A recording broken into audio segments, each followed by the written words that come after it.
What if you could walk through the world untouched? What if no insult could trigger you? No chaos could shake you. No setback could break you. What would your life look like if fear, doubt, and anger no longer had a voice? If rejection, failure, and criticism couldn't reach the core of who you are? The goal isn't to live in a world without adversity. It's to become someone the world cannot disturb. Someone whose strength isn't loud but still calm, centered. Someone who moves like water, unbothered, unfazed, unbreakable. Fear is not the enemy, reaction is. Fear isn't the problem. Anger isn't the problem. Life will throw fire at you, let it. The real weakness is letting the world pull your strings like a puppet.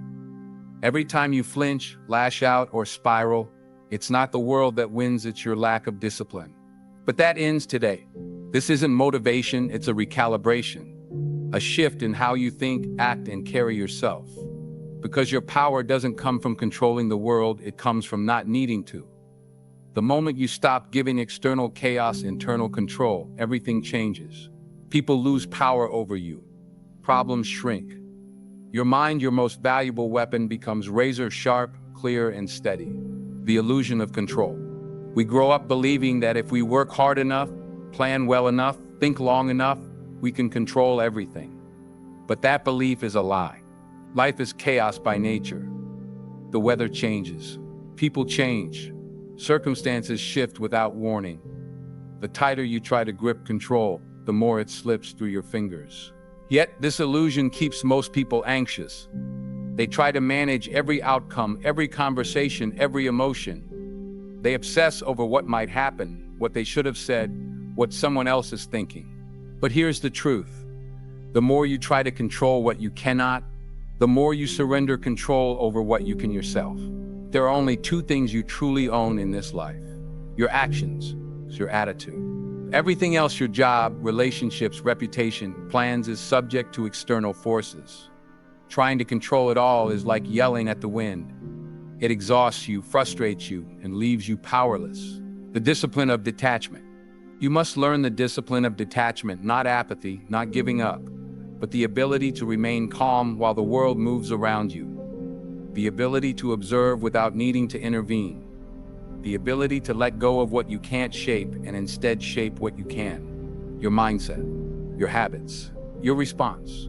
Most people are so reactive, they don't even realize how controlled they are. One harsh comment ruins their day. One minor inconvenience sends them spiraling. One rejection has them questioning their worth. That's not strength, that's slavery.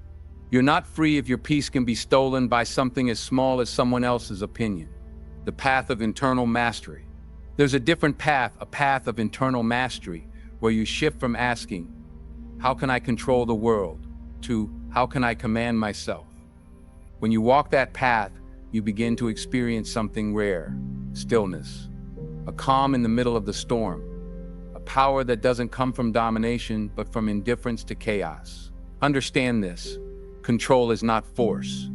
It is freedom from needing force. You let people be who they are, and you remain who you are. You let life unfold as it does, and you stay rooted.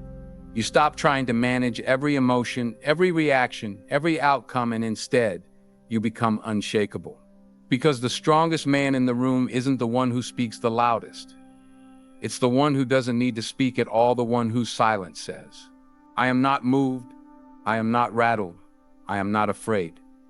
That's the power we're building here.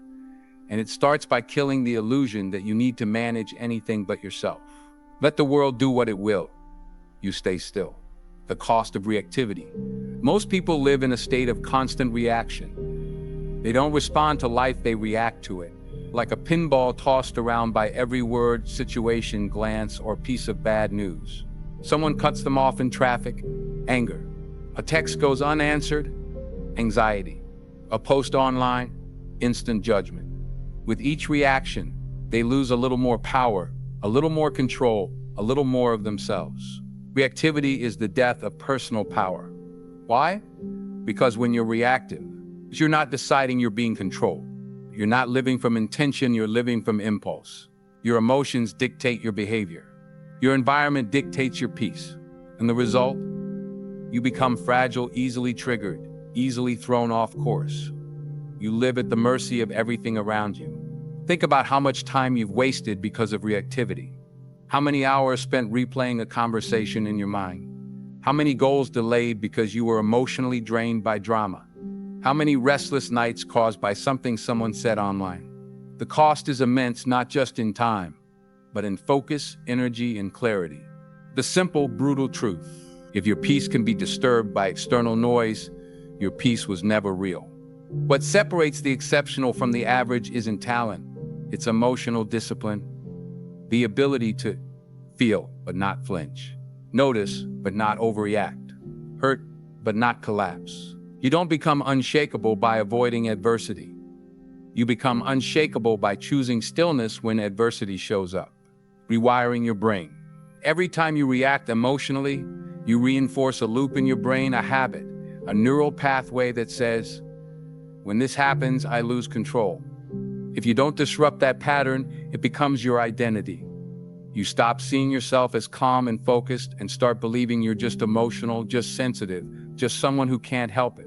But you can help it. You can rewire your mind. You can train yourself to pause, to breathe, to observe without attaching. And it starts with awareness, realizing that your first impulse is not your truth. It's a program, a default, but you are not your default. You are the driver. And the moment you claim that role, everything begins to change. How to train emotional mastery. Start small. When you feel yourself triggered, pause. Don't post. Don't reply. Don't react. Just notice.